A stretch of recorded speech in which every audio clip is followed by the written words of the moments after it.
Oke, untuk teman-teman sekalian. Waalaikumsalam warahmatullahi wabarakatuh. Oke, teman-teman sekalian, terima kasih banyak yang udah join atau bergabung di Zoom kita pada siang hari ini. Sebelumnya saya mengucapkan terima kasih yang sebesar-besarnya kepada Rumah Sakit Siloam Sriwijaya Hospital yang telah mengadakan acara yang sangat luar biasa pada siang hari ini.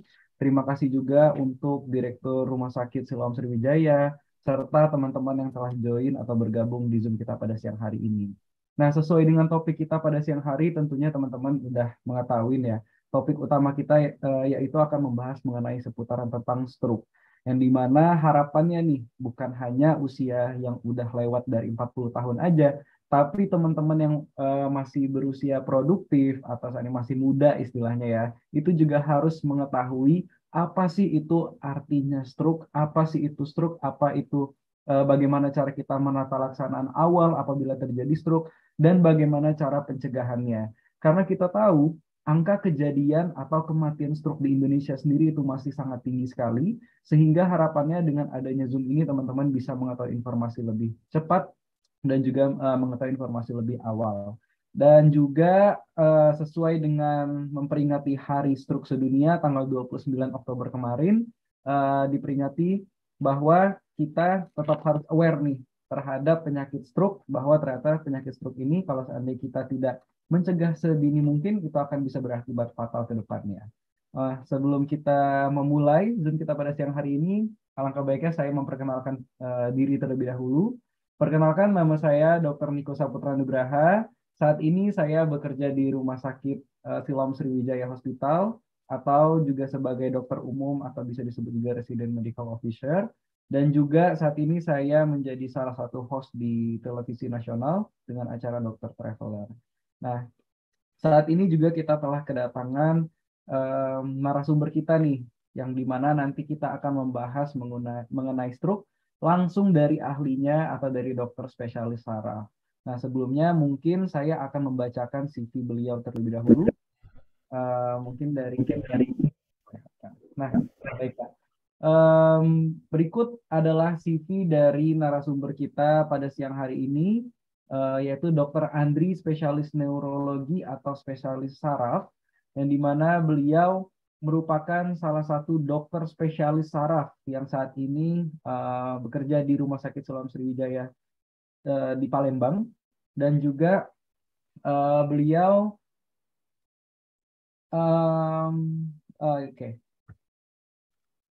beliau juga telah menjalankan pendidikannya di S1 di Universitas Sriwijaya Palembang dari tahun 2003 sampai 2007, dan beliau juga melanjutkan pendidikannya sebagai profesi dokter, lulus di tahun 2009, dan beliau melanjutkan pendidikan spesialisnya di tahun 2015 dan lulus di tahun 2018 di Universitas Hasanuddin Makassar.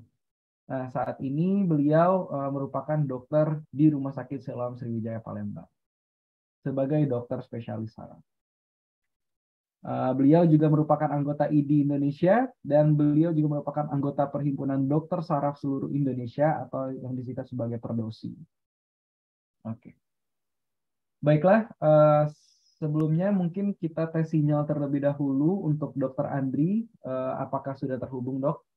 Ya, Niko, suara saya kedengaran? Kedengaran, Dok. Ya. Apa kabar, Dokter? Selamat siang. Ya, baik, Niko. Alhamdulillah, Dok ya. Dok, siang hari ini kita akan membahas mengenai stroke nih, Dok. Ternyata antusias dari teman-teman, terutama di media sosial tuh udah banyak banget ya, Dok, pertanyaan yang udah Niko buka Q&A di Instagram, baik itu Instagram pribadi maupun Instagram Rumah Sakit Siloam. Ternyata masih banyak orang-orang yang masih belum mengetahui tanda-tanda stroke. Dan yang pertanyaan paling populer itu adalah apakah stroke itu bisa mengenai usia muda? Karena mungkin orang awam tuh selalu memperkirakan stroke tuh pasti selalu mengenai orang-orang tua atau usia di atas 40 tahun aja nih, Dok. Nah, masih banyak nih teman-teman yang penasaran mengenai hal tersebut. Nah, dari Dokter Andri sendiri, gimana, Dok? Udah siap belum nih, Dok? Mungkin kita akan pemaparan terlebih dahulu, Dok. Oke, ya, nanti saya kasih gambaran sedikit, nanti boleh dilanjutkan diskusi ya. Oke, baik. Sebelum kita melanjutkan diskusi, mungkin teman-teman yang udah join, apabila ada pertanyaan itu dipersilahkan bisa langsung tulis di kolom komentar, atau nanti setelah sesi pemaparan teman-teman ada yang mau langsung nih bertanya langsung ke ahlinya, boleh nanti di raise hand dan nanti akan diklik videonya dan dipersilahkan untuk mengaktifkan video dan juga suaranya untuk bertanya langsung ke ahlinya. Baiklah, untuk mempersingkat waktu, berikut adalah pemaparan mengenai stroke yang akan dipaparkan oleh Dr. Andri, spesialis neurologi. Pada Dr. Andri, kami persilahkan. Oke, terima kasih Niko. Jadi kali ini kita akan membahas mengenai stroke pada umumnya ya. Jadi stroke itu adalah kegawat daruratan. Jadi stroke itu terjadi ketika aliran darah ke otak itu terganggu. Bisa karena sumbatan, bisa karena juga perdarahan, di mana kita tahu makanan dari sel saraf itu lewat melalui pembuluh darah kita. Jadi kalau tidak lagi ada pembuluh darah yang memberikan makanan, maka sel-sel otak itu akan terancam rusak atau hancur secara permanen. Gejalanya bervariasi tergantung dari bagian otak yang rusak, karena otak itu kan luas ya, dan dia setiap masing-masing bagian memiliki kerja dan fungsi yang spesifik. Dan jika tidak segera diatasi, maka stroke ini akan menyebabkan gangguan fisik maupun mental. Ini adalah data kejadian pada tahun 2010, di mana sekitar 16,9 juta kasus kejadian stroke ya. Dan setiap tahun angkanya terus meningkat. Mayoritas atau sekitar 69% terjadi di negara miskin dan berkembang. Ini adalah beberapa angka kejadian di beberapa negara di Amerika Serikat, Eropa, dan Cina. Dan data menunjukkan bahwa stroke ini merupakan penyebab kematian nomor 3 terbanyak di negara berkembang. Data terakhir pada tahun 2020 dari World Stroke Organization bahkan menyebutkan stroke ini sudah menjadi penyebab kematian tertinggi dan juga penyebab kecacatan tertinggi di seluruh dunia. Nah, jadi dari perkembangan datanya itu sendiri bahwa sudah meningkat menjadi penyebab kematian dan juga kecacatan nomor 1 di seluruh dunia. Ini angka kejadian bervariasi, bisa dilihat angkanya. Yang mencolok ini adalah kejadian di Cina, itu sekitar 72 per 1000 penduduk. Sedangkan kalau di daerah Asia Tenggara, angkanya mirip-mirip. Di Indonesia sendiri, angka kejadian itu adalah 7 per 1000 penduduk pada tahun 2013. Dan pada tahun 2018, angkanya naik dari 7 menjadi 10,9 per 1000 penduduk. Nah, tipe stroke itu secara garis besar dibagi menjadi 2, yaitu tipe sumbatan dan sebesar 88% kira-kira, dan juga 12%-nya adalah stroke perdarahan. Ini adalah gejala yang umum ditemukan dari pasien stroke. Untuk memudah mengingatnya, kita beri singkatan FAS. F itu artinya face drooping, jadi wajahnya tidak simetris, biasanya satu sisi. Yang kedua, A itu arm weakness, R lengan, jadi kelemahan, kehilangan tenaga di satu sisi lengan. Kemudian S, speech difficulty, yaitu kesulitan bicara. Bisa bicaranya jadi cadel, jadi pelo, atau kesulitan mengungkapkan kata-kata. Misalnya mau menyebut pena tapi kok nggak keluar, atau mau menyebutkan nama benda lain tapi tidak bisa disebutkan. Dan yang terakhir T itu time to call. Artinya jika menemukan salah satu gejala ini, segera bawa ke rumah sakit. Jadi itu ya, untuk memudah mengingatkannya, kita menggunakan istilah yang mudah, yaitu FAS, face dropping, arm weakness, dan speech difficulty. Apakah ada gejala lain? Ada, karena kan tadi di awal disebutkan bahwa otak itu adalah organ yang rumit, organ yang membuat kita spesial. Manusia itu spesial, dari ciptaan Tuhan itu adalah otak. Dan setiap bagian memiliki fungsi yang berbeda. Nah, namun untuk memudahkan teman-teman sekalian, Bapak Ibu sekalian, dibuatlah ini mnemonic ini ya, FAS, supaya tadi bisa segera diidentifikasi dan harapannya itu segera secepatnya dibawa ke rumah sakit. Ini adalah faktor resiko terjadinya stroke. Faktor resiko itu adalah hal-hal yang menyebabkan munculnya stroke di kemudian hari. Antara lain darah tinggi, kencing manis, merokok, kolesterol tinggi, hiperlipidemia itu, kemudian konsumsi alkohol, dan juga penyakit jantung. Nah, tadi gejalanya itu fast, itu yang T-nya itu time to call, segera bawa ke rumah sakit. Kenapa kita harus bawa segera ke rumah sakit? Nah, ini alasannya teman-teman. Nah, jadi saat setelah terjadi serangan stroke, itu terdapat sel-sel otak yang kehilangan suplai makanan dan oksigen akibat gangguan pembuluh darah otak. Setiap menit terdapat 2 juta sel saraf yang mati jika stroke tidak diobati. Nah, tadi kan 88% adalah stroke sumbatan. Nah, stroke sumbatan itu akan diberikan, pengobatannya dapat diberikan dengan durasi kurang dari 4,5 jam dari gejala. Nah, untuk memberikan gambaran, saya putarkan video dulu ya.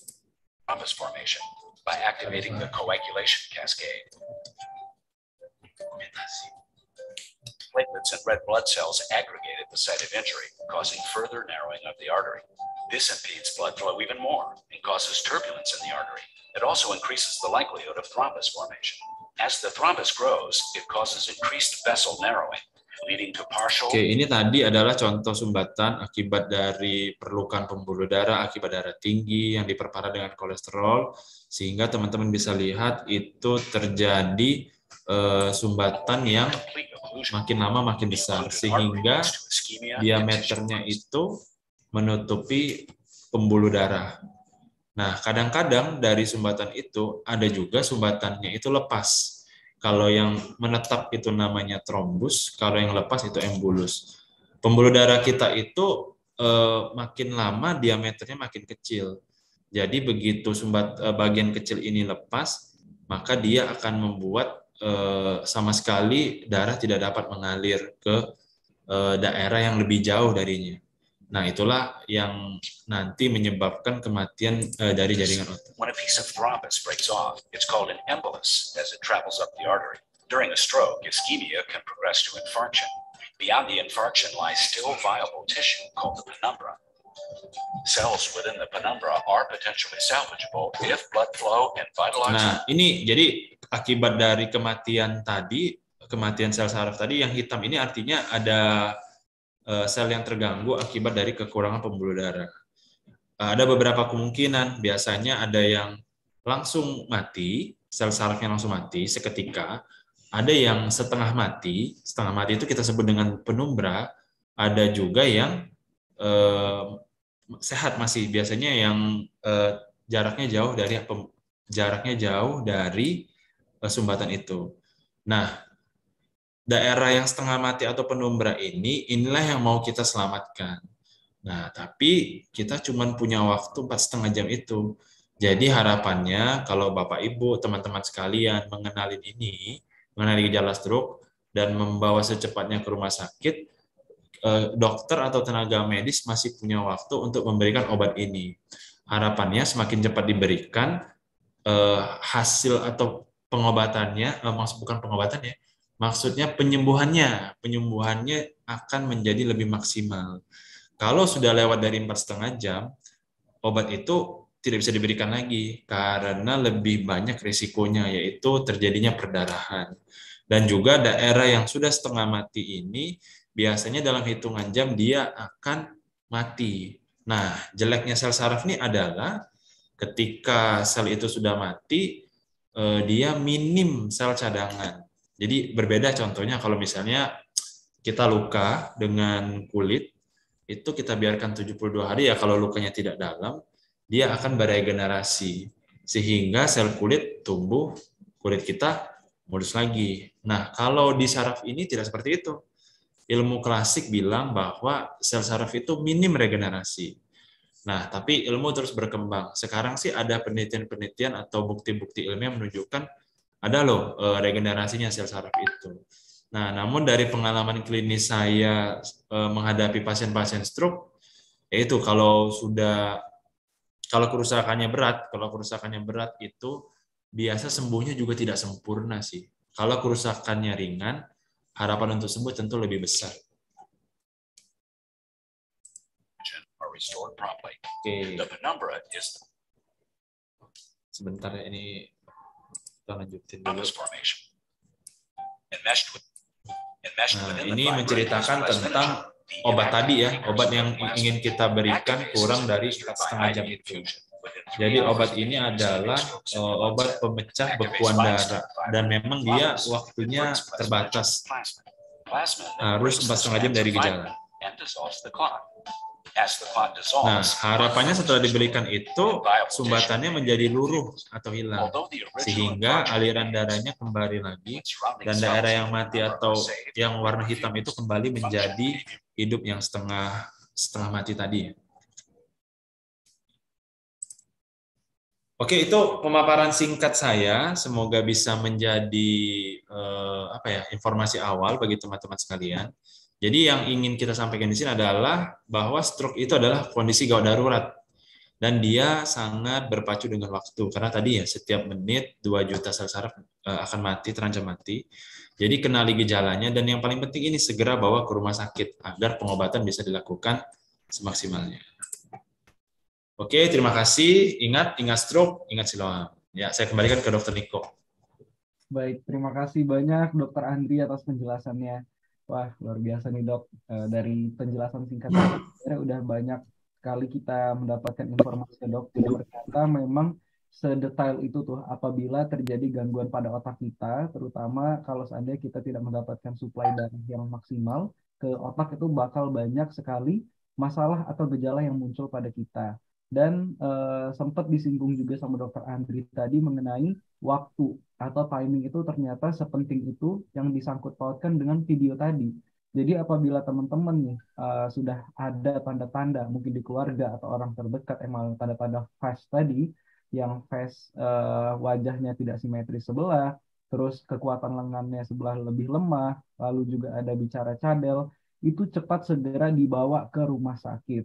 Karena kalau seandainya kurang dari 4,5 jam tadi, itu bisa meminimalisir ya dok ya, meminimalisir terjadinya penyumbatan atau mungkin nanti akan mengalami keluhan yang lebih parah ke depannya.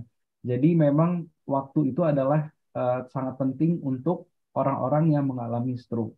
Nah, mengenai FAST tadi dok, singkatan dari gejala tadi, apakah Mohon maaf, orang saya menunggu obat, tapi Dr. Andri menyarankan saya ikut webinar.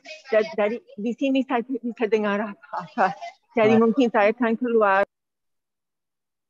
Oke. Izin dok, mengenai FAST tadi dok, kalau seandainya hanya salah satu saja gejala yang dialamin, apakah itu termasuk stroke juga dok?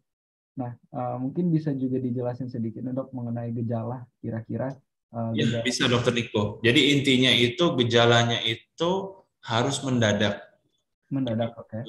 Gejala khas dari gangguan pembuluh darah adalah kejadiannya harus mendadak. Nah, jadi tadi wajah yang paling sering ya, paling sering itu ya tadi wajah mengot gitu dan juga gangguan bicara. Biasanya disertai juga dengan kelemahan satu sisi anggota gerak. Nah, tapi bagi teman-teman sekalian, jika menemukan satu saja gejala, nggak apa-apa, segera dibawa ke rumah sakit. Nanti tim dokter akan mengevaluasi. Ya, syukur-syukur bukan stroke. Tapi kalau memang benar stroke, minimal kita sudah menghemat waktu, gitu, Dokter Niko. Karena kan tadi tuh waktu adalah sesuatu variabel yang nggak bisa diputar ulang ya, dia satu arah ya. Jadi nggak apa-apa sih. Jadi bagi teman-teman sekalian jika memang ragu, nggak apa-apa, bawa aja ke rumah sakit. Nanti kalau memang pada akhirnya bukan stroke, tidak masalah, tidak akan membahayakan pasien. Bahkan sebenarnya juga mungkin sedikit penjelasan yang mengenai ini dok ya, kalau ada beberapa pasien dok datang dengan tiba-tiba wajahnya mengot sebelah. Orang-orang langsung panik kan, tapi itu sebenarnya tindakan yang tepat sih dok, yang seperti dokter Andri bilang tadi, mending langsung dibawa ke rumah sakit. Karena kan kita nggak tahu itu lebih mengarah ke stroke atau penyakit lainnya seperti Bell's palsy kali dok ya. Mungkin teman-teman sama sih. Lebih baik salah gitu daripada terlambat. Gitu. Nggak apa-apa. Jadi jangan sampai kita mendiagnosa sendiri atau mungkin ada istilahnya dapat informasi dari tetangga, nggak apa-apa itu bukan stroke, ternyata malah stroke, kan kita nggak tahu nih riwayat dia, siapa tahu ada riwayat penyakit darah tinggi sebelumnya ataupun ada riwayat penyakit lainnya. Makanya memang segera mungkin walaupun hanya satu ya dok ya gejala yang mengarah ke stroke itu segera dibawakan ke rumah sakit. Betul dok. Jadi tadi menanggapi yang tadi dok, kalau memang misalnya tadi itu yang mirip kan Bell palsy tadi ya, nggak apa-apa dok salah. Kalau memang benar itu stroke dan dibawa 1-2 hari kan tadi udah terlambat. Karena pasien itu cuma punya jeda waktu 4,5 jam dari gejala. Nah, minim sekali dok ya, 4,5 jam. Ya, jadi ya nggak apa-apa bawa aja. Salah ya udah pulang kan, nggak masalah. Nggak. Tapi kalau misalnya itu memang benar stroke, ya kita udah terlambat bawa. Biasanya kalau lebih dari 4,5 jam, biasanya kita cuma fokus mengobatin gejala saja. Pengobatan utamanya sudah tidak diberikan lagi. Betul. Jadi ya lebih banyak kerugiannya dok ya istilahnya kalau seandainya kita telat pergi ke rumah sakit. Toh juga kalau seandainya Bell's palsy pun juga segera cepat ditata laksana juga lebih baik ya dok ya. Kalau Bell palsy biasanya 72 jam dari gejala dok diberikan. Oh, berarti kalau lebih dari 72 jam biasanya dominan ke fisioterapi. Oke. Berarti udah terjawab nih teman-teman ya untuk mengenai gejala. Jadi kalau untuk gejala sendiri bervariasi, namun apabila ada satu gejala yang mengarah ke stroke, terutama fast tadi yang disingkat, itu supaya kita mudah mengingat ya dok ya. Itulah di sebagai fast, jadi nggak lupa nih. Kalau teman-teman udah ada, itu yang udah dijelasin dokter Andri nih. Nah, jadi langsung segera dibawa ke rumah sakit atau telepon ambulan, bisa langsung ke ambulans Siloam Sriwijaya. Nah dok, ini pertanyaan yang berikutnya juga nih dok, yang paling banyak ditanya oleh teman-teman sekalian. Mengenai stroke, apakah bisa terjadi di usia muda nih dok? Kalau seandainya bisa terjadi di usia muda, apa saja gejala dan penyebabnya, apakah kira-kira sama dok? Iya, kalau kriteria muda itu, kalau di kita itu di bawah 45 tahun. 45 tahun dok ya? Iya, jadi ada data menyebutkan bahwa memang sebelum 45 tahun itu, angka kejadiannya berkisar 10-15% dari seluruh kasus stroke. Jadi memang kecil, tapi ada. Dan gejalanya juga serupa sih biasanya. Oke. Tinggal ya faktor resikonya saja sih. Biasanya faktor resikonya ya sama saja.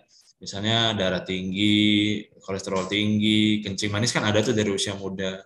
Konsumsi alkohol, penggunaan obat-obat terlarang. Kalau dia lebih muda lagi, misalnya anggaplah sekitar di bawah 20, biasanya faktor risikonya itu adalah ya memang ada kelainan bawaan.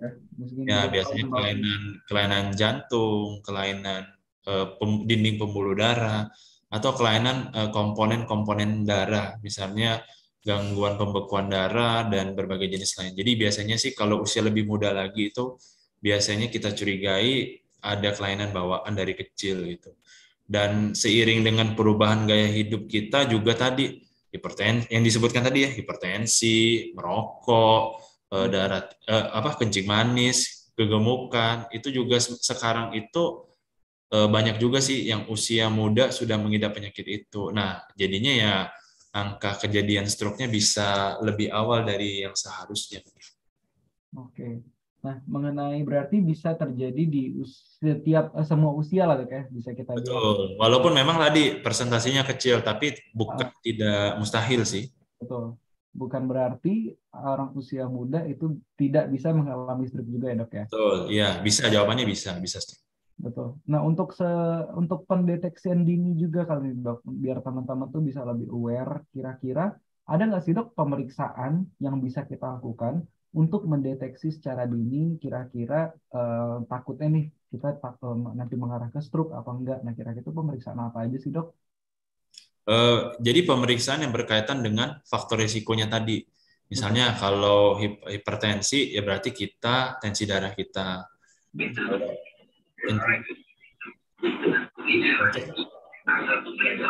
Bentar ya. Lalu tadi kalau misalnya kencing manis berarti pemeriksaannya lewat timbangan atau berat badan dan juga pemeriksaan darah untuk mengecek kadar gula dalam darah kita. Kemudian kalau kolesterol juga pakai pemeriksaan darah. Apalagi ya kalau merokok kan yang enggak ditanya aja merokok atau enggak. Paling itu sih dok. Ada juga sih sebenarnya pemeriksaan seperti pencitraan otak ya, CT scan atau MRI. Nah itu biasanya untuk mendeteksi saja sih apakah ada gangguan-gangguan pembuluh darah yang nantinya berisiko eh, menjadi stroke di kemudian hari.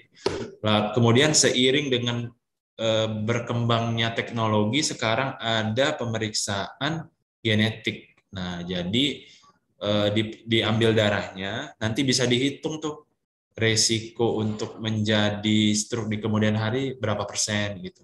Itu yang lagi berkembang sekarang sih. Dan analisis genetik ini juga bisa dipakai untuk penyakit-penyakit lain selain stroke juga gitu. Kalau di saraf banyak, itu bisa penyakit-penyakit yang berhubungan dengan saraf juga bisa. Jadi tinggal ambil darah, nanti dianalisis secara genetik, nanti kita bisa tahu sih kita tuh seberapa besar resikonya, apakah resikonya minimal, resikonya sedang, resikonya tinggi, dan seterusnya. Nah, pemeriksaan itu tersebut apakah, terutama yang genetik tadi, apakah sudah tersedia di Siloam, dok? Di Siloam sayangnya belum dok, tapi di laboratorium ada sih.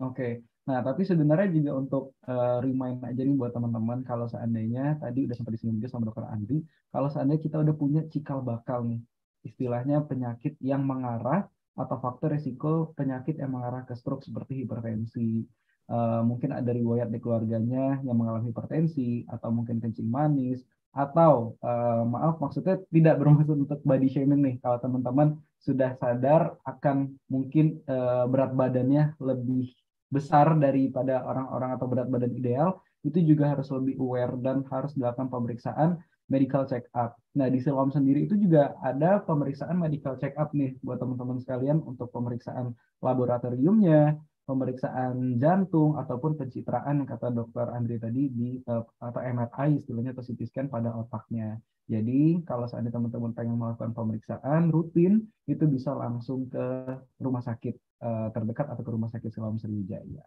Nah, mengenai beberapa pertanyaan ini sebenarnya antusias dari teman-teman yang join di Zoom dan di Q&A Instagram kita ini cukup banyak nih dok ya mengenai stroke, dan ya alhamdulillah berarti teman-teman tuh udah banyak aware nih dok mengenai stroke dan pengen tahu info yang lebih penting mengenai stroke. Nah, ini mungkin sebelum kita membahas pertanyaan-pertanyaan yang lumayan banyak nih dok, hampir 20 pertanyaan di Zoom kita, tapi kita membahas dulu yang pertanyaan di Instagram terlebih dahulu. Ini ada pertanyaan dari Afifah Nurianes. Dok, kira-kira apakah stroke itu akan selalu kehilangan memori? Terima kasih sebelumnya dok. Kalau selalu sih tidak selalu sih. Tapi ada, jadi tadi kan otak itu adalah organ yang fungsinya banyak. Jadi ada juga otak yang mengatur fungsi memori. Jika memang bagian itu yang kena, bisa gejalanya berupa gangguan memori. Jadi karena pasien bisa jadi lupa nama benda, lupa urut-urutan mengerjakan sesuatu. Misalnya disuruh buat kopi, dia bingung, nuangi gula dulu, kopi dulu, atau air dulu. Itu bisa sih. Berarti memang kita nggak bisa tahu dok ya, yang dia tuh penyumbatannya di bagian mana, dan kita nggak tahu nanti gejala yang terjadi seperti apa gitu dok ya. Bagaimana? Biasanya penyumbatan itu gejala menyesuaikan dengan letak penyumbatannya, dokter Niko. Kalau misalnya tadi berarti curiga otak bagian depan yang terganggu misalnya gitu. Tapi pengobatannya kurang lebih sama sih, karena tadi fokusnya tetap secepat mungkin menghancurkan sumbatan, kan tadi 88% sumbatan, jadi sedapat mungkin menghancurkan sumbatan itu. Nah, berarti ini bisa nyambung juga dengan pertanyaan masih dengan Afifah tadi. Ternyata ada satu pertanyaan lagi, untuk pertolongan pertama pada stroke, ya salah satu tadi dok ya, mungkin kita sebagai orang awam langsung pergi ke rumah sakit. Iya, jadi pertolongan pertamanya segera bawa ke rumah sakit sih. Dan juga pertimbangkan rumah sakit yang memiliki stroke unit, itu yang penting. Karena tadi tidak semua rumah sakit itu mempunyai unit khusus stroke gitu. Harapannya dengan adanya unit khusus stroke itu penanganannya lebih maksimal, karena kan tadi tuh kita berpacu dengan waktu gitu. Nah, Siloam ini saat ini sedang membangun ke arah itu. Jadi kita saat ini sih statusnya sih stroke ready hospital ya. Jadi harapannya kalau memang amit-amit nanti misalnya ada teman-teman atau keluarga yang kena serangan segera dibawa, harapannya kita bisa segera tangani. Ya, dokter tidak boleh menjanjikan kesembuhan, tapi harapannya mudah-mudahan bisa tertolong semaksimal mungkin sih. Setuju, Dok. Wah, terima kasih nih, Dok, udah menjawab pertanyaan dari Afifah dan berbagai pertanyaan yang hampir mirip dengan Afifah nih. Izin bertanya. Boleh nanti mungkin kita selingin ya, Dok. Ini ada teman kita yang mau bertanya langsung nih, Dok. Bisa diraisen si Hana ya? Halo, Halo, izin bertanya. silakan Bapak, boleh. Halo dok. Ya. Halo dok. Halo, ya. Satu-satu Pak, satu-satu Ibu, ditunjuk dulu sama Dr. Niko ya. Herman dengan Herman. Oke, dari Pak Herman terlebih dahulu ya. Kita terhubung oleh Pak Herman. Untuk Pak Herman, silakan. Selamat siang, Assalamualaikum warahmatullahi wabarakatuh. Selamat siang, Bapak. Pak Andri dengan Pak Andri nih, Pak Andri. Ya Pak. Saya pasien Pak Andri di Siloam kemarin 3 bulan lalu, saraf jepit. Saya sendiri ini gejala darah tinggi Pak dari awal, dari tahun 2005 sudah kena itu Pak. Sudah makan obat rutin. Pertama itu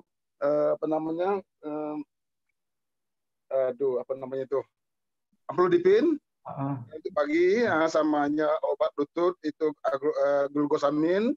Terus siangnya makan bisoprolol dengan obat pengencer darah, ini ISPI.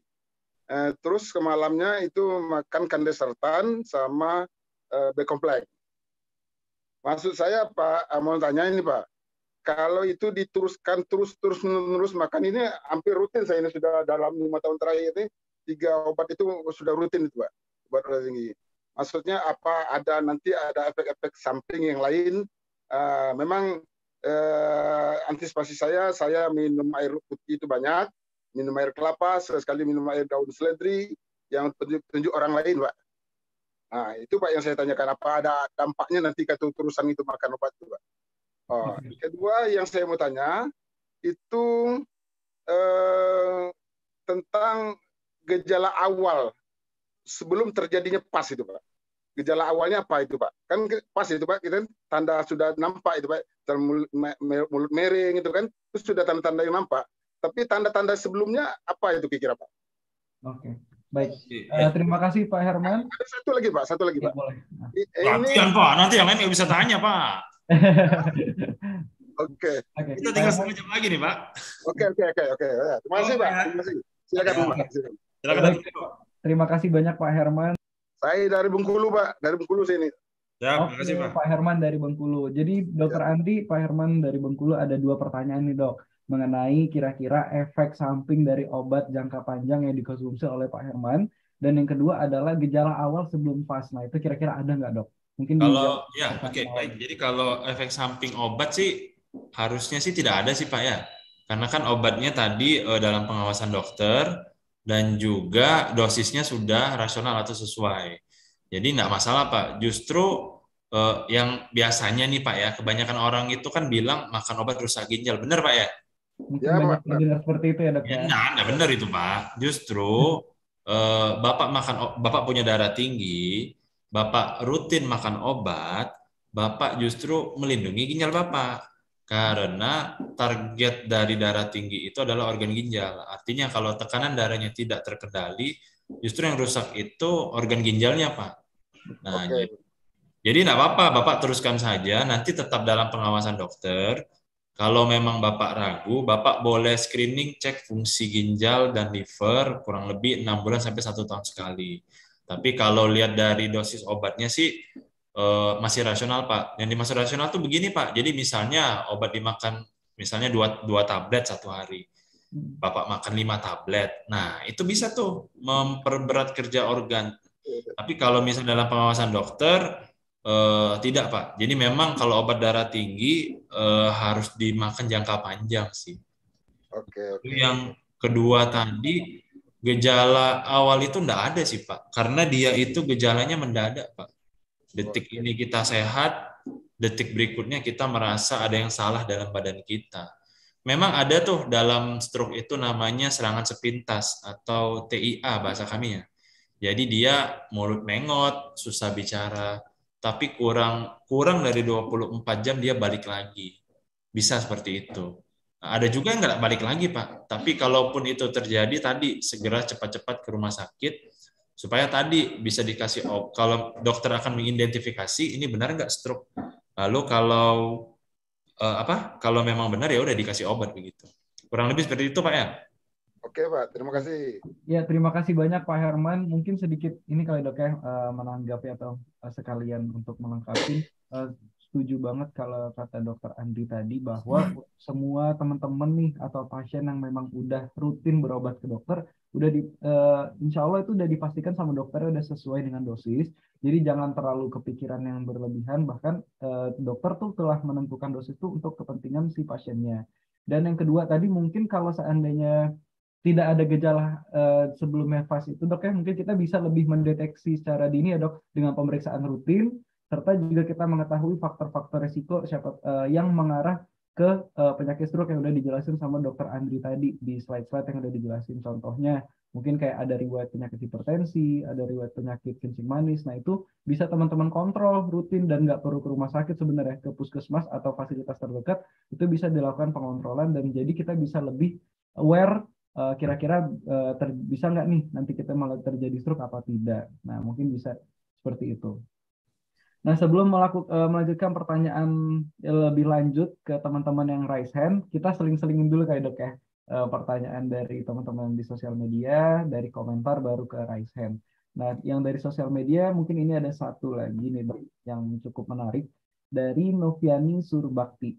Izin bertanya dok, kalau seandainya tangan kram atau nggak bisa digerakin, itu penyebabnya kira-kira apakah mengarah ke stroke atau tidak, dan bagaimana cara pencegahannya?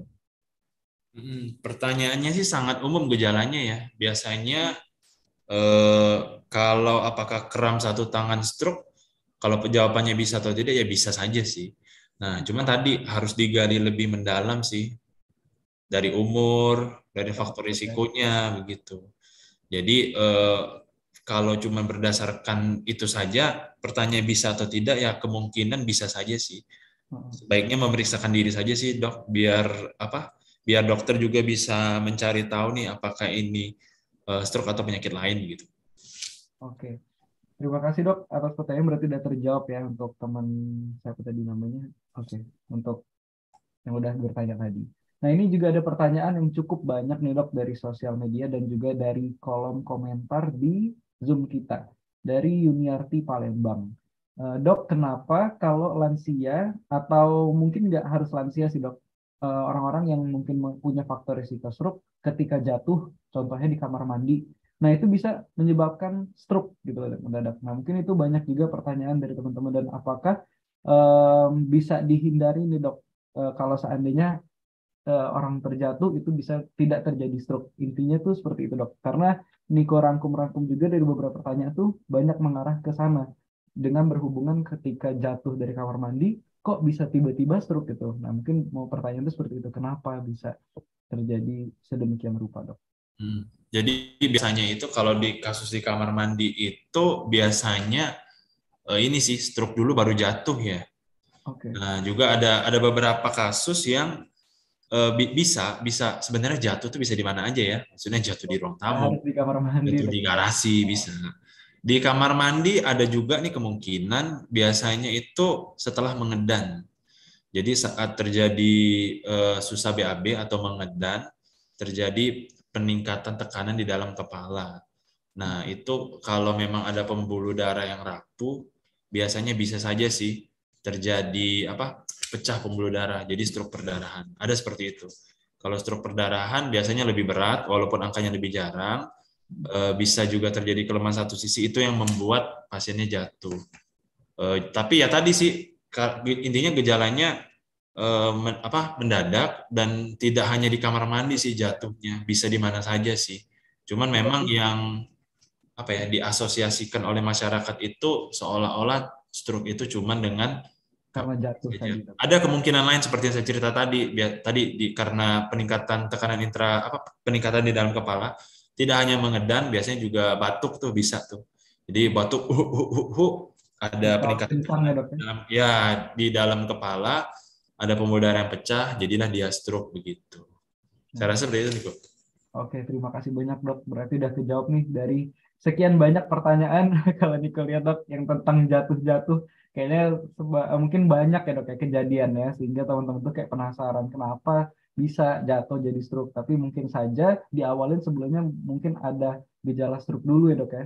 Iya, gejala stroke baru menyebabkan jatuh. Karena kan tadi gejalanya adalah kehilangan kekuatan satu sisi badan. Jadi ya tadi dia tidak bisa kehilangan kekuatan, tidak bisa menopang tubuhnya, ya jatuh jadinya.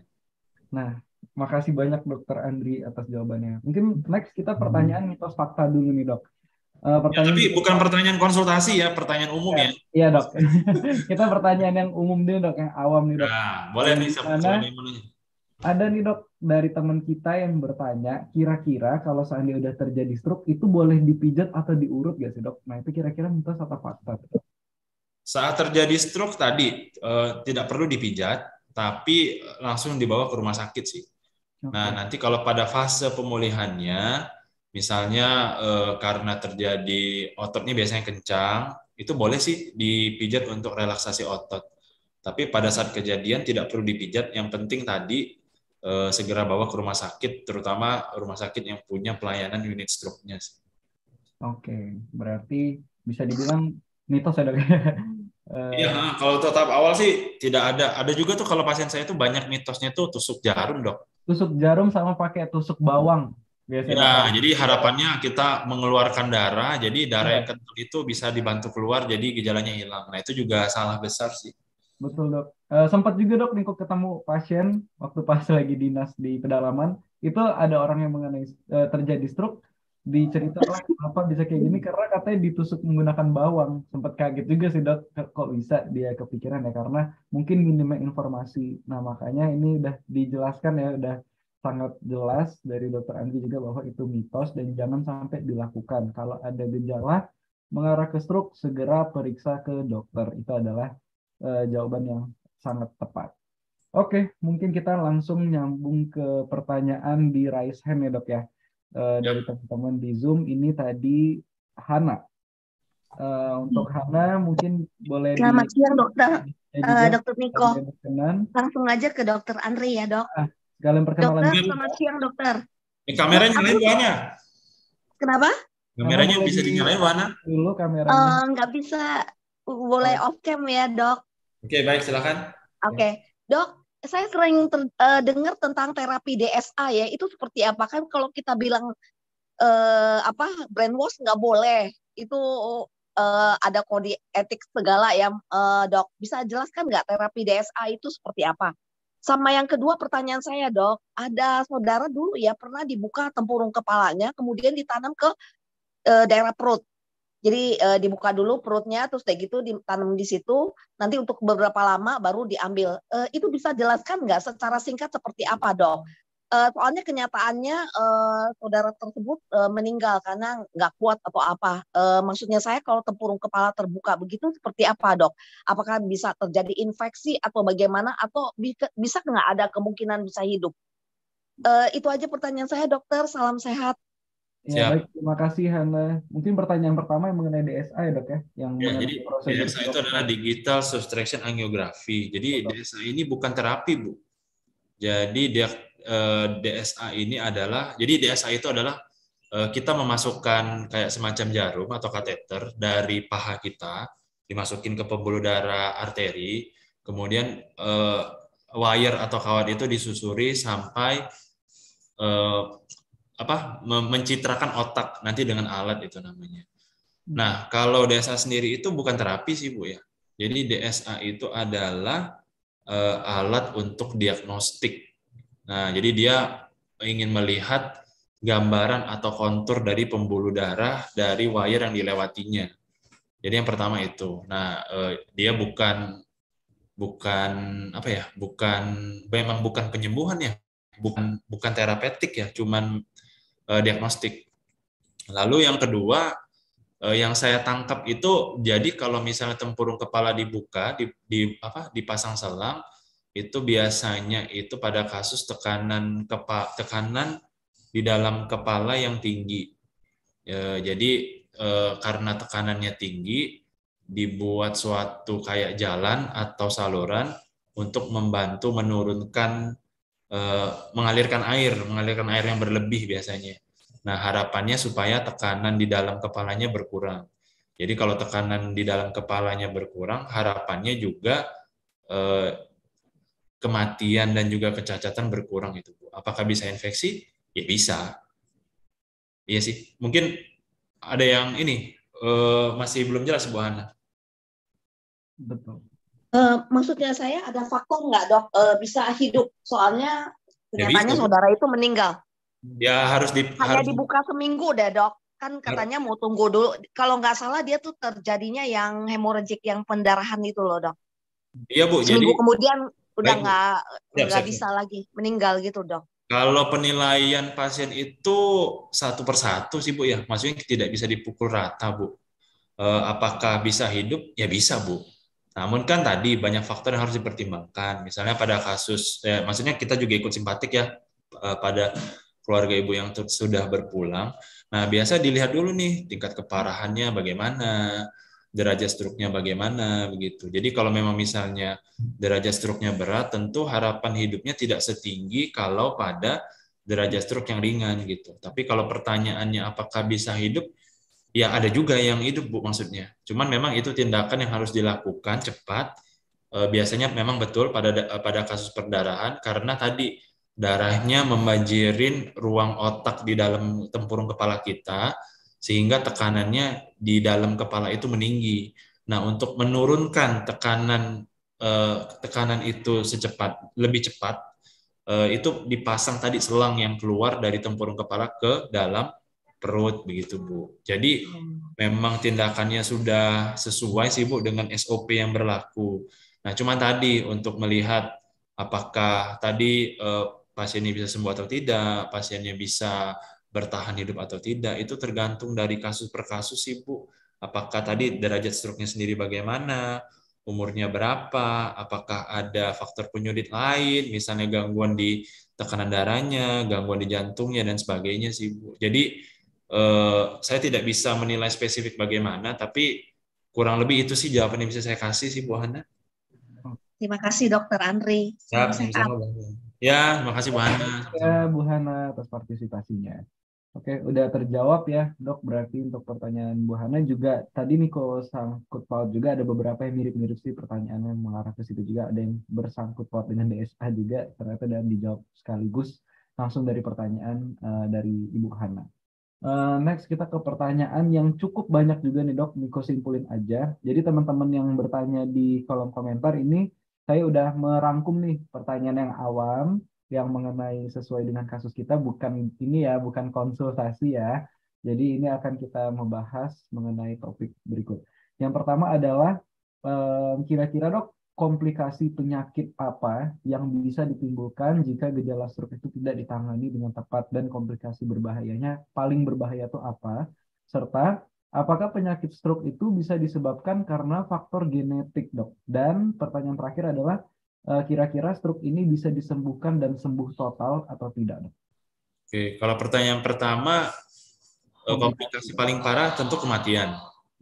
Lalu yang selanjutnya itu biasanya penyebabnya adalah kecacatan ya. Oke. Jadi sembuhnya tidak sempurna sehingga biasanya pasiennya menjadi pincang, bicara menjadi jelas, sehingga keadaan ini menghalangi pasiennya untuk menjalankan aktivitas sehari-harinya. Itu yang pertama. Yang kedua tadi pertanyaannya apakah bisa sembuh, Dok ya? Ya, terutama kalau seandainya udah dibawa kurang dari 4,5 jam ya, Dok. Ada juga beberapa pertanyaan. Kalau dari beberapa penelitian sih hasilnya baik, Dokter Niko. Jadi kita ada sistem penilaian, itu hasilnya baik. Cuman tadi seperti kasus Ibu Hana tergantung dari banyak faktor.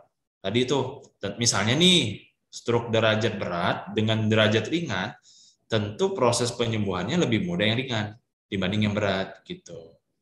Ya, terus tadi faktor penyulit lain, misalnya apakah pasien ada kegemukan, ada kencing manis, gula tidak terkendali, ada tekanan darah tidak terkendali, tentu itu semua akan mempersulit proses penyembuhan. Jadi, apakah bisa sembuh total? Bisa. Apakah bisa menimbulkan komplikasi? Bisa sekali gitu. Jadi banyak faktor sih. Jadi tapi tugas kita teman-teman sekalian, misalnya menemukan tadi kan itu tuh sebenarnya kita ingin menyampaikan pesan bahwa kalau misalnya menemukan pasien stroke, segeralah bawa ke rumah sakit gitu. Nanti tim dokter akan berusaha semaksimal mungkin. Ya kami tim dokter tidak pernah menjanjikan kesembuhan, dokter tidak boleh menjanjikan kesembuhan, tapi kami akan berupaya semaksimal mungkin supaya penyembuhannya juga maksimal gitu, Dok. Nah, dengan teman-teman sekalian membawa pasien datang kurang dari 4,5 jam itu sudah sangat baik sekali. Karena pada kenyataannya itu angka yang datang ke kita kurang dari 4,5 jam itu masih sedikit, Dok. Jadi kita ada datanya itu mungkin cuma pada telat semua 5%, Dok, dari. Jadi misalnya nih di Rumah Sakit Siloam nih yang rawat inap itu 1 tahun tuh kalau nggak salah sekitar 140 sampai 150. Yang datang dari 4,5 jam itu nggak sampai 5%-nya, Dok. Yang dilakukan tindakan itu tahun ini baru sekitar 2 orang, Dok, yang dilakukan tindakan trombolisis itu. Itu bulan April, iya, itu bulan April. Kebetulan saya yang lakukan dan hasilnya bagus. Kebetulan bagus, Dok ya. Kebetulan bagus walaupun tidak sembuh 100%, tapi 80-90% pasiennya membaik setelah kita lakukan tindakan trombolisis itu. Bahkan ada satu yang sembuh sempurna sih. Ada satu bapak-bapak umur 50-an kalau nggak salah, datang subuh-subuh. Awalnya itu ini yang lucu, Dok. Jadi awalnya itu datang dengan vertigo, Dok, dengan pusing berputar. Setelah kita periksa, ternyata tadi ada gejala FAS itu, Dok, mulutnya mencong, tangannya lemas sebelah kiri. Karena dia datangnya cepat, kalau nggak salah itu jam 5 subuh, masih sempat kita lakukan trombolisis.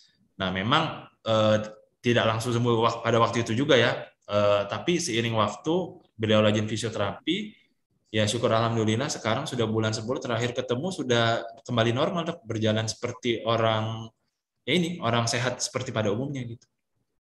Luar biasa, Dok. Lalu pertanyaan ketiga tadi apa, Dok, ya? Genetik, Dok, tentang genetik. Betul, genetik sangat ini sih mempengaruhi. Jadi kalau ada orang tua yang menderita stroke, biasanya sih keturunannya itu 30% kalau tidak salah, lebih rentan untuk menderita stroke gitu. Jadi memang genetik itu mempengaruhi angka kejadian stroke di kemudian hari.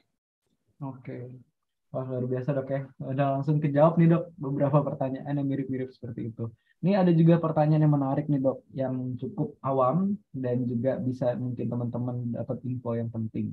Yang pertama adalah kira-kira ada nggak sih, Dok, sumber makanan yang aman dikonsumsi bagi penderita stroke atau mungkin untuk pencegahan stroke, Dok? Makanan apa sih, Dok? Mungkin adakah misal udah ada gejala stroke, ada yang harus dipantang nggak, Dok, untuk mengenai makanan? Terus vitamin, kira-kira untuk penderita stroke itu diwajibkan nggak, Dok, untuk mengkonsumsi vitamin setiap harinya? Serta apakah ada olahraga nih, Dok, bagi orang yang telah menderita stroke? Olahraga apa yang aman? Siap. Jadi kalau yang berhubungan dengan makanan, artinya makanan yang bisa menimbulkan faktor risiko yang kita bicarakan tadi. Jadi misalnya darah tinggi, tentu makanan tinggi garam yang bisa mempermudah. Jadi makanannya harus rendah garam. Hindari kayak fast food gitu kan, biasa tinggi garam kan, makanan berpengawet itu juga. Lalu tadi kencing manis, artinya makanan yang berkalori tinggi dihindarin, tidak boleh makan dalam jumlah berlebihan, karena kalau jumlahnya berlebihan bisa menjadi kencing manisnya itu yang akan menjadi stroke. Lalu tadi kolesterol, berarti hindari makanan yang tinggi kolesterol, hindari gorengan, makanan-makanan yang berlemak, bagian minyak, daging gitu. Ya rata-rata juga biasanya fast food ya, yang disajikan dengan digoreng dengan dicelup, itu kan juga minyaknya tinggi tuh. Jadi kalau berkaitan dengan makanan itu, makanan-makanan yang bisa menimbulkan komplikasi faktor resiko, yang faktor resiko ini nanti juga akan berkembang menjadi stroke, berkembang menjadi stroke di kemudian hari. Kemudian kalau vitamin berhubungan dengan stroke, biasanya sih buat saja yang lengkap saja sih. Jadi biasanya kan dalam kemasan vitamin itu kan makin lengkap makin bagus sih. Kalau yang spesifik sih biasanya vitamin B, golongan vitamin B untuk syaraf. Tapi nggak apa-apa sih, vitamin D, vitamin C, zinc, magnesium, kalsium itu semua berperan pada metabolisme otak. Jadi kalau mau vitamin bagi yang sudah terlanjur kena stroke, ya ini boleh dicari multivitamin yang isinya kombinasi supaya masing-masing komponen itu bisa bekerja membantu otak ya.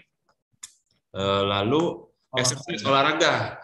Justru kalau justru pada pasien yang sudah menderita stroke dan mengalami komplikasi harus rajin bergerak ya, harus rajin exercise. Jadi saya dulu pernah dapat bimbingan sama Prof. Salim Haris dari UI di RSCM.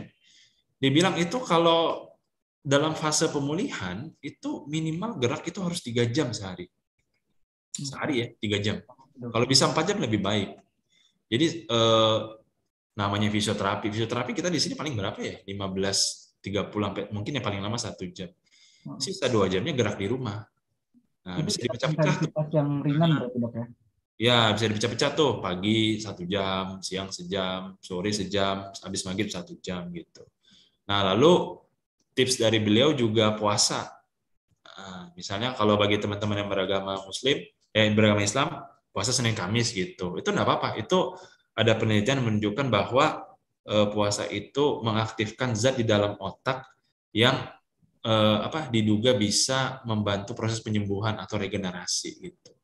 Jadi ya itu kalau Prof. Salim itu bilang ya rajin exercise dan puasa. Harapannya tadi mudah-mudahan dengan 2 itu bisa mempercepat proses pemulihan.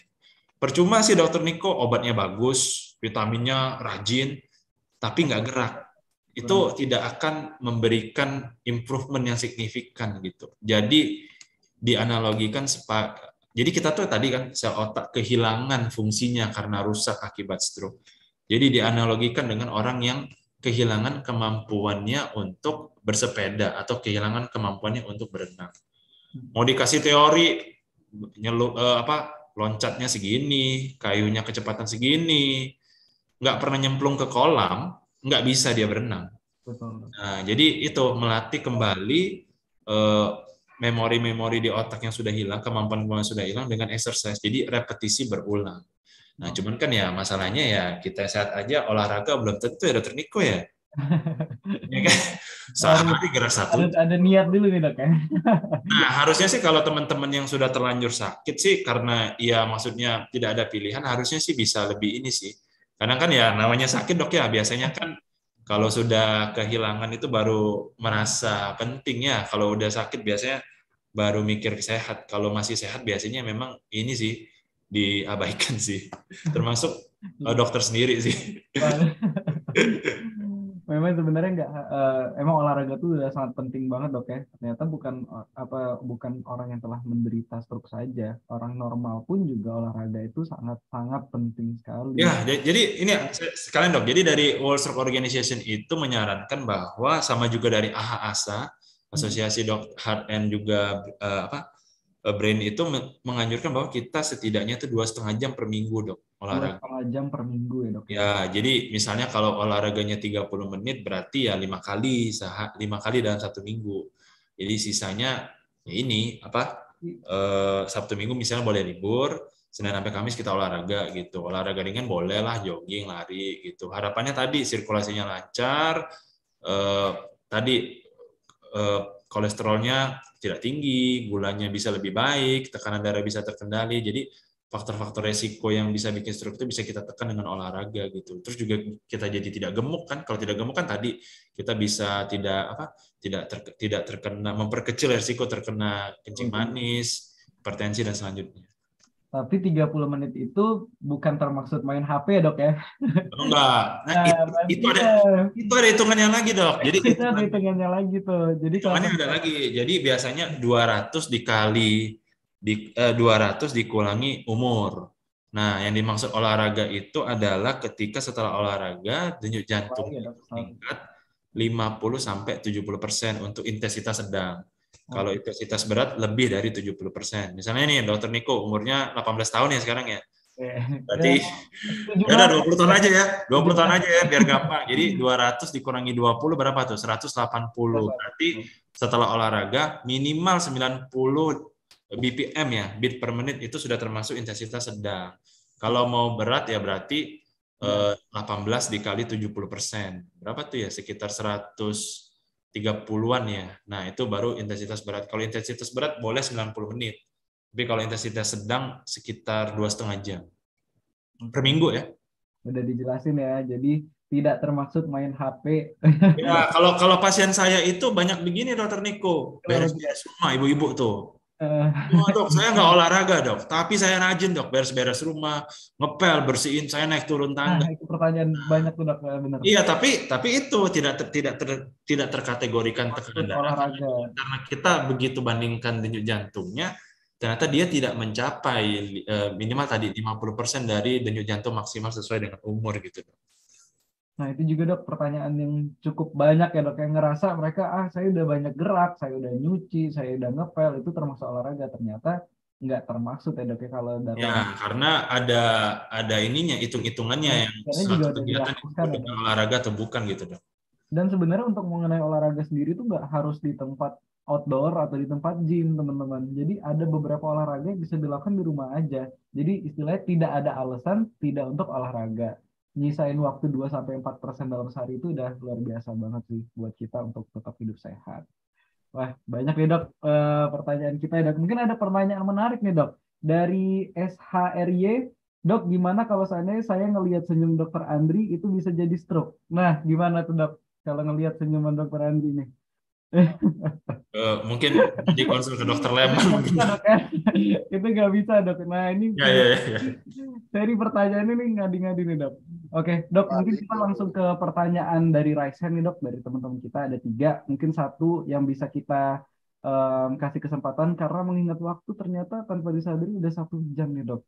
Kita berbincang-bincang mengenai stroke.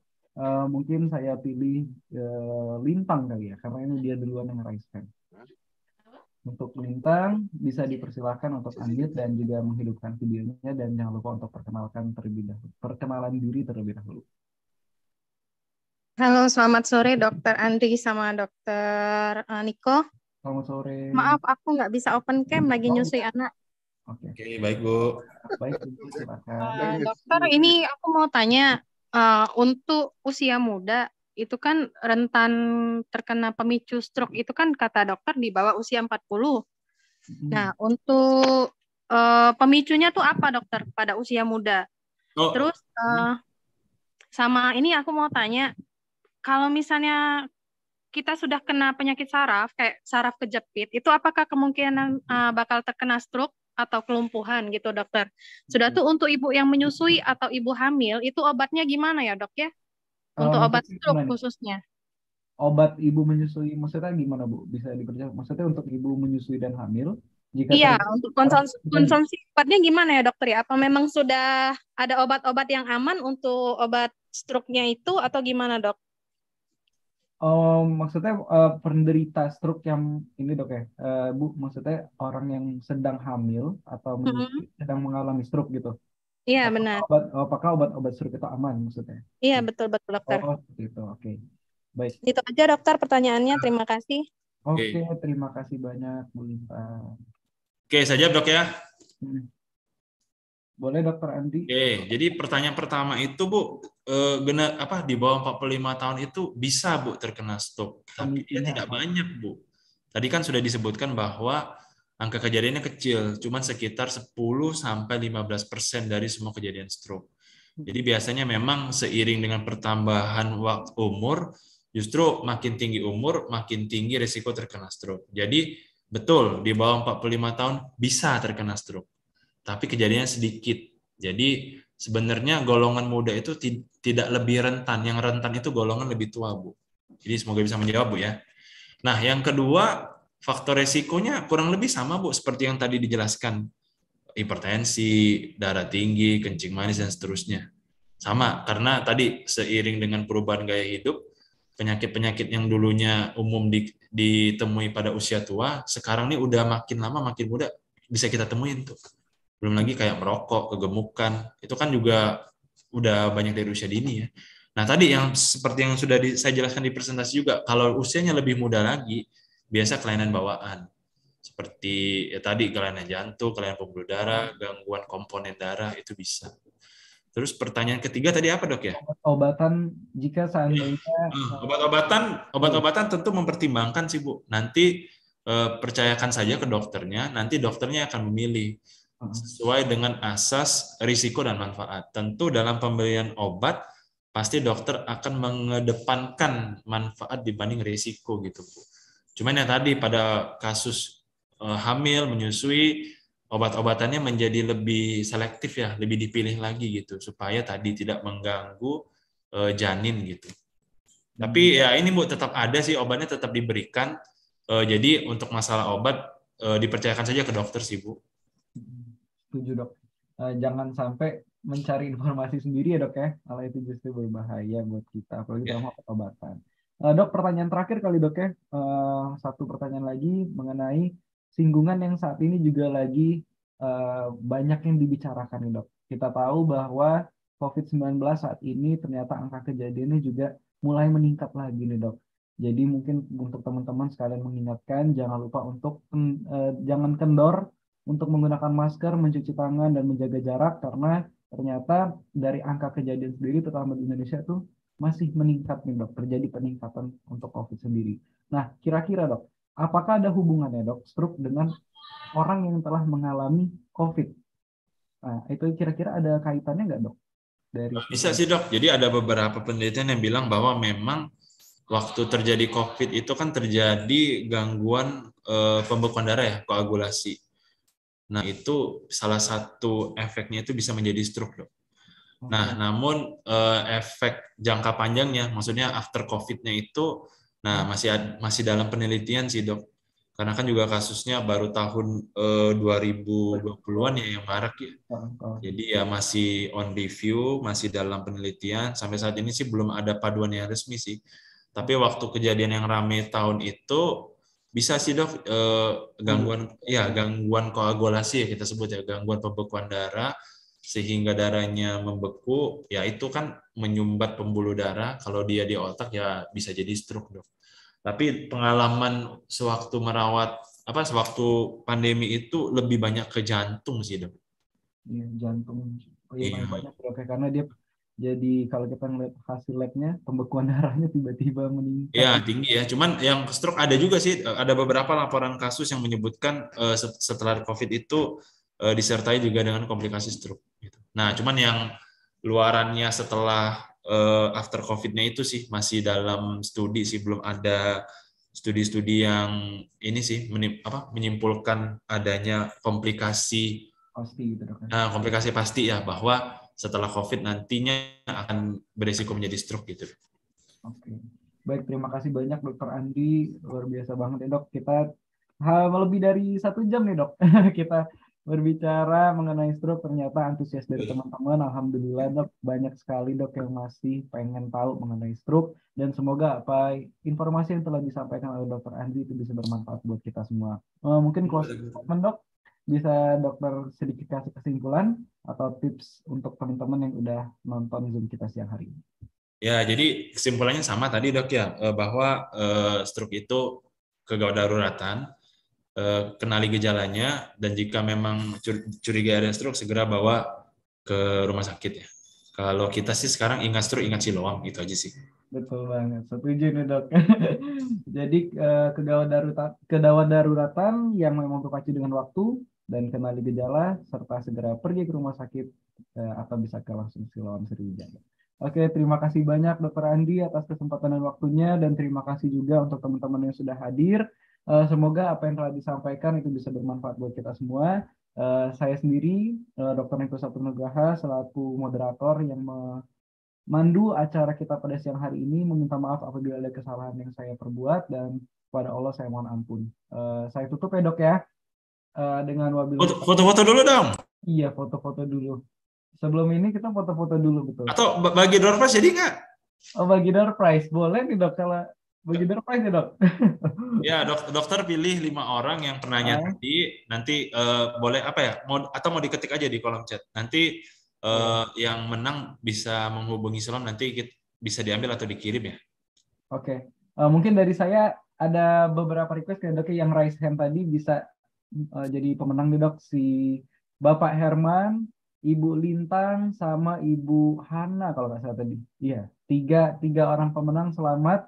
Dan kepada yang di komentar mungkin bisa disebutin aja kan dok ya. Yang di komentar tadi, selamat untuk Elta dari Surabaya. Elta dari Surabaya yang sudah bertanya mengenai makanan, vitamin, dan juga olahraga.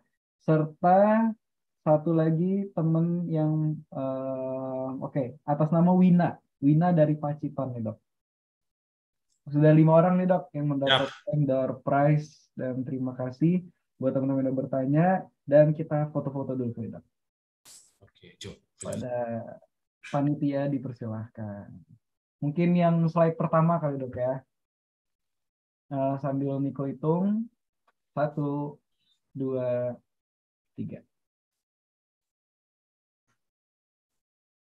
Oke, slide selanjutnya. Hitungan ketiga. 1, 2. Slide-nya sampai kedua ya. Pas satu lagi kali dok ya. Oke. 1, 2. Oke. Wah, teman-teman banyak yang ngelihat senyuman dokter Andri nih. Jangan sampai jadi stroke ya. Nggak sebanding dengan senyuman dokter Niko lah ini. Oke. Apalagi dikibas sama poninya dokter Niko nih. Lagi nggak ada poni nih dok. Oke, terima kasih banyak ya dokter Andri atas kesempatan dan waktunya. Terima kasih banyak teman-teman yang udah menyempatkan waktunya. Semoga bisa bermanfaat buat kita semua. Akhir kata, wabillahi taufiq wal hidayah. Wassalamualaikum warahmatullahi wabarakatuh.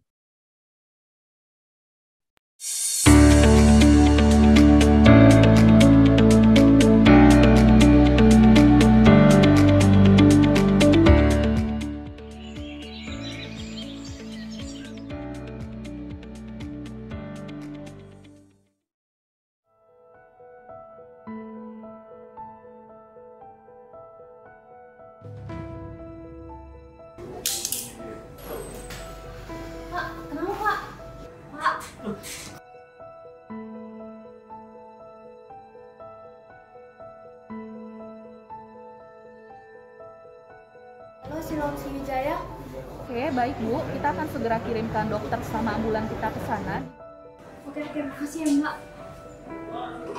Pak, tunggu ya Pak ya.